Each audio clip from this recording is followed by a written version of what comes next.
ఓం హరి ఓం విఘ్న వినాయకాయ నమః వాగ్దేవే నమః నమస్కారం ప్రార్థయాం కరిష్యే. ఆత్మీయ నా యొక్క సనాతన ధర్మపు రక్షకులకి, హైందవ ధర్మ రక్షకులకు, నా యొక్క భారతదేశపు, ప్రపంచ దేశపు ప్రతి ఒక్కరికి నా యొక్క హృత్పూర్వక ప్రణామం. మనము జీవనంలో ఎన్నో తెలుసుకుంటాం, ఎన్నో పోతా ఉంటాం. జీవన ప్రయాణం మనకి తెలియకుండానే వెళ్ళిపోతూ ఉంటుంది. తల్లి ప్రేమ, తల్లి యొక్క అనురాగం, ఆ తల్లి ప్రేమని ఈరోజు ఎందరో ఎన్నో విధాలుగా విశ్లేషణ చేసింటారు. ప్రతి ఒక్కరు వారి కోణాల ప్రకారంలో విశ్లేషణ చేసి చెప్పింటారు. కానీ నేను ఒక చిన్న విశ్లేషణతో ఈ యొక్క తల్లి ప్రేమని మీ ముందరికి చెప్తూ ఉన్నాను. కథ వినింటారు, విన్న వాళ్ళు మళ్ళీ వినండి, వినుకున్న వాళ్ళకి కొత్తగా ఉంటుంది. తల్లి ఇప్పుడు మనకి ముందర మారిది 10 బిడ్డలు 12 బిడ్డలు లేదండి. ఒక బిడ్డ కనటమే కష్టమైపోయింది ఇప్పుడు ఉండే జనరేషన్లో. ఆ ఒక్క బిడ్డను కూడా వద్దనే వాళ్ళు ఎందరో మహానుభావులు అయిపోయినారు.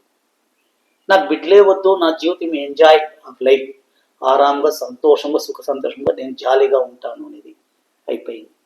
కానీ ఒక్కరు ఇద్దరు అనే బిడ్డలు ఉన్నారు కదా, దాంట్లో ఒక బిడ్డ తల్లి కానీ 2 బిడ్డలు తల్లి కానీ వాళ్ళ గురించి చిన్నగా మీతో పంచుకుంటున్నాను.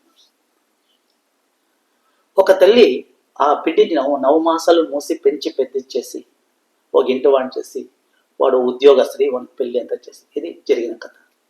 కానీ తల్లి తండ్రి ఉన్నప్పుడు తెలిసేలే, కానీ తండ్రి పోయినాక తల్లి ఉంటుంది, ఒంటరి తల్లి అవుతుంది.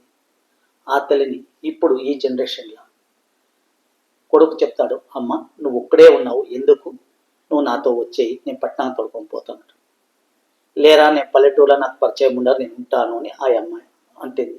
లేదమ్మా నువ్వు పట్టణానికి వచ్చేయి, నేను పట్టణంలో నేను చాలా బాగా చూసుకుంటాను.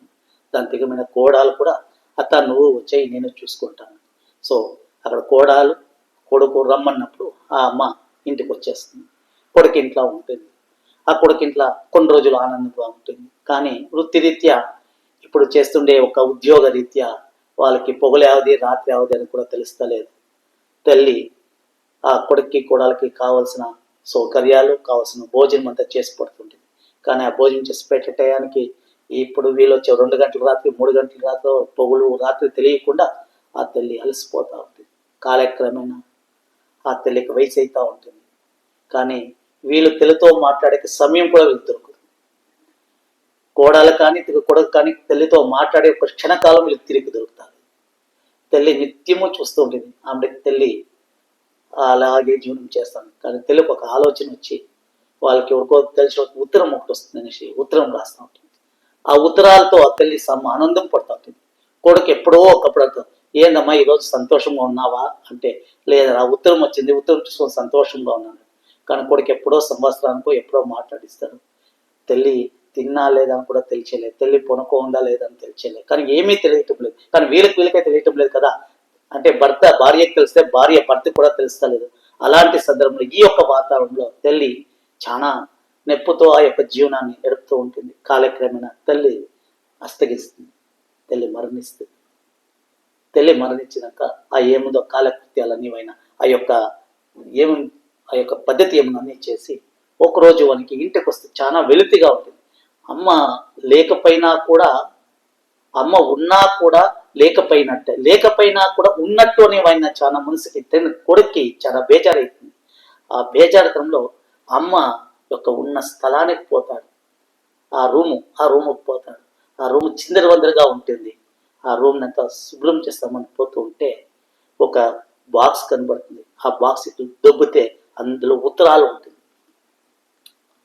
ఆ ఉత్తరాలు చూస్తే ఆ అబ్బాయి అంటే కొడుకు ఆ ఉత్తరం తీసుకొని చదువుతాడు. ఒక్కొక్క ఉత్తరం చదువుతా ఉంటే అమ్మ రాసింటుంది, రే నీ చిన్నప్పుడు నీకు ఆరోగ్యం బాగలేకపోతే నేను ఇట్లా దేవస్థానం పోయేస్తున్నా, నీకు 10 సంవత్సరాలప్పుడు నీకు చాలా కష్టమైపోతే నేను అగ్నిప్పులతో నడిచినానురా, నువ్వు భోజనం చేయకపోతే ఇంత కష్టపడ్డానురా, నువ్వు చదివినప్పుడు ఇంత కష్టపడ్డానురా అని ఆ తల్లి ఒక్కొక్కటి ఉత్తరం రాసింది. ఆ ఉత్తరానికి కొడుకు ఏం జవాబు చెప్తాడు, కొడుకు నాకేమిస్తే ఆయమ్మే ఉత్తరం రాస్తుంది మళ్ళీ. అంటే ఉత్తరము తనది, జవాబు కొడుకు ముఖాంతరము మళ్ళీ ఆయమ్మే రాసుకో ఉత్తరం. నా కొడుకు రాసినట్ల, అమ్మ నీకు పాదాల కింద నొప్పి అయిందమ్మా, నేను అప్పుడు వ్యాసలిన్ పెడుతున్నమ్మా, అమ్మ నీకు ఇది పూస్తున్నమ్మా అనేది. అమ్మ నువ్వు నన్ను చూసి ఏడుస్తుంటే నేను నీ కళ్ళు తుడుస్తున్నమ్మా, అమ్మ నాకు వచ్చిన మొదటి జీతంలో నీకు చీర తెచ్చిస్తున్నమ్మా అని ఆ కొడుకు భావన తల్లి ఉత్తరం రాసుకుంటే, తల్లి భావన తల్లితో ఉత్తరం రాసుకుంటుంది. ఆ భావన ఉత్తరం చూసి ఆయన కొడుకు అఘోరించిపోతాడు, అంత విలవిలాడిపోతాడు, పొరలాడతాడు.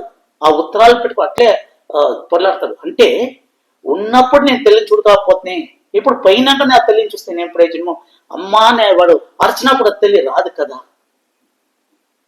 ఆ తల్లి ప్రేమ కొడుకుకి అర్థం కాలే. కొడుకుని ఆయన ప్రేమిస్తాను అనేటైతే తల్లి లేదు.